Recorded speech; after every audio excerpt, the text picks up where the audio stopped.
Welcome back, everyone. The NBA is approaching the midpoint of the regular season. Some teams have already played half their games. The rest are closing in. We thought it a good time for a progress report on some of the teams that have been up and then down, or down and then up. We'll start with the Pelicans, who started miserably at 0-8, but have played 500 ball since. What's changed? It helps to get a backcourt back again, somebody to bring the ball down the floor and pass it to the open people. Anthony Davis has been sensational this season, but when Drew Holiday comes back, Tyreek Evans comes back, what a huge difference. Injuries, it's all about injuries for the Pelicans. We know what Anthony Davis can do, but they are 10-11 at home. They have to protect their home court better and stay healthy and surround Anthony Davis with the guards. Some of these answers may be obvious, some of them less so. Hornets went the other way. After a 14-9 stretch, they are 6-10. Why the downturn in Charlotte? Well, Batum has been injured, and their defense has not been solid, so they've had some injuries as well.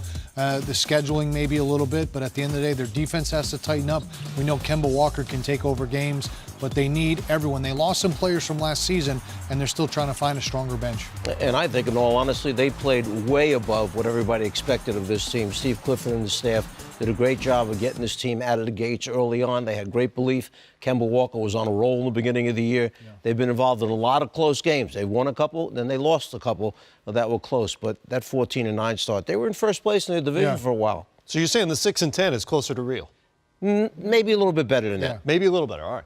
The Wizards were one of the big disappointments of the first few weeks, but after a 6-12 beginning, they're 13-7. Why are the Wiz on the uptick? All of a sudden, some guys are stepping up, playing better than they did in the beginning of the year. Their front line is not a great front line. And I think Gortat came out and had a couple comments that may have shaken some guys up in the locker room. About the bench. When he called people out about the bench. They're not a real deep team when you get past the first 6 or 7 guys. So the fact that they got their guards back healthy again, Wall has been playing outstanding basketball, and the front line has played better than they did in the beginning of the year, they're winning more games. Their backcourt. I mean, obviously Wall and Beal, I mean, there's dynamic of backcourt as there's in the league. They're 4-13 on the road. They got to do a better job winning some basketball games on the road to help themselves. They got off to that struggling start. They're about 500 right now. I expect them to keep on going up in the standings. Their defense was really bad at the beginning of the season. Broadway was buzzing when the Knicks were 14-10. Remember that? All the headlines, splashy news on the back pages. But they've lost 12 of 16 since. Why the Knick nosedive? Well, distractions for one. Porzingis is Achilles. He's been kind of, shelved a little bit. And obviously the distractions with Derrick Rose. But at the end of the day, the Knicks need to be on the same page. Their defense has to pick up, and that's only going to happen if they have practice time, if they build a chemistry and a culture there that they can be successful at. We know they can score the basketball, especially with Anthony. And I think, in fairness, in one word, bench. They don't have a great bench, the Knicks, and it catches up to you eventually. Everything was happy. Everything was great in the beginning of the year. Not so good lately. And from what I understand, it's not that much fun to play in New York when things aren't going well. No, there's a lot of pressure there. How about the 76ers? 4-18 to start the season, but the process seems to be paying off. They are a 500 team, and their last 14 games are already surpassed last season's win total. Is the progress real? Progress or process? Which one? Both. Okay. You have to trust the process, remember that. And I think we've seen the emergence now of Joel Embiid and what an impact player this guy's going to be. Hopefully he remains healthy and he's in the NBA playing at this level for a long, long time. They've got too many big men up front. Sarge is starting to really play well, feeling comfortable in the NBA. I don't know what you do with Okafor. You believe trade rumors, or do you try and play him alongside one of the other guys? Noel doesn't know if he wants to be there, doesn't want to be there. Is he a starter? Is he a sub?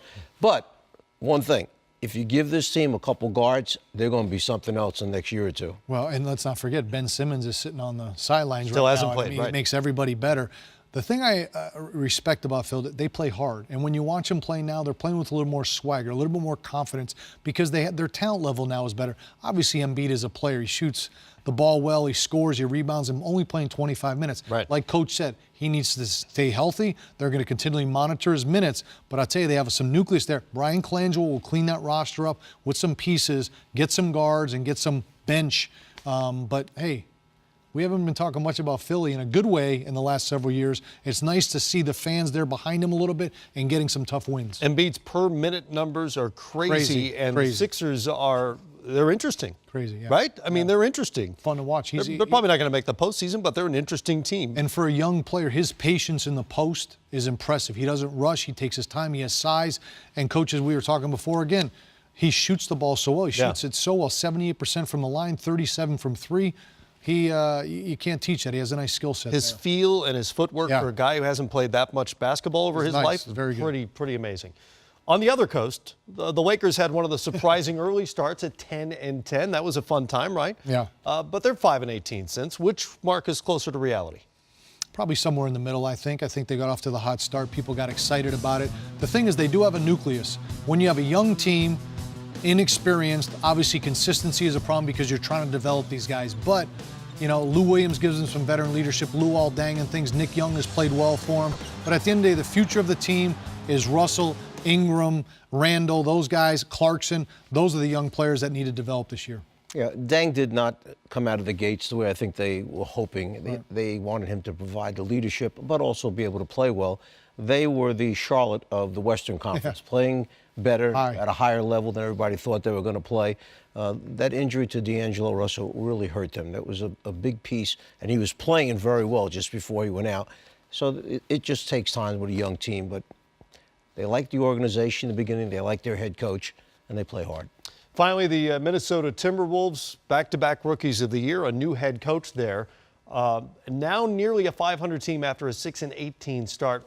What do you expect for the Timberwolves in the second half of the season? I expect a really impressive second half of the season. When you talk about their head coach, he's a head coach who loves defense, and they were playing no defense, which was really bothering their head coach and staff. But that's been adjusted, okay, and they've played much better.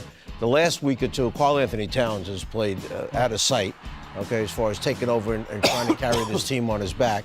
And you've got this young, talented roster. My goodness, when you look forward at the players that they had, if you knew you were the coach, Vinny, right, and you're saying, like, well, over the next 5-6 years, I kind of like what we have here, they're really a good young roster. Yeah, like Coach said, their young core is impressive.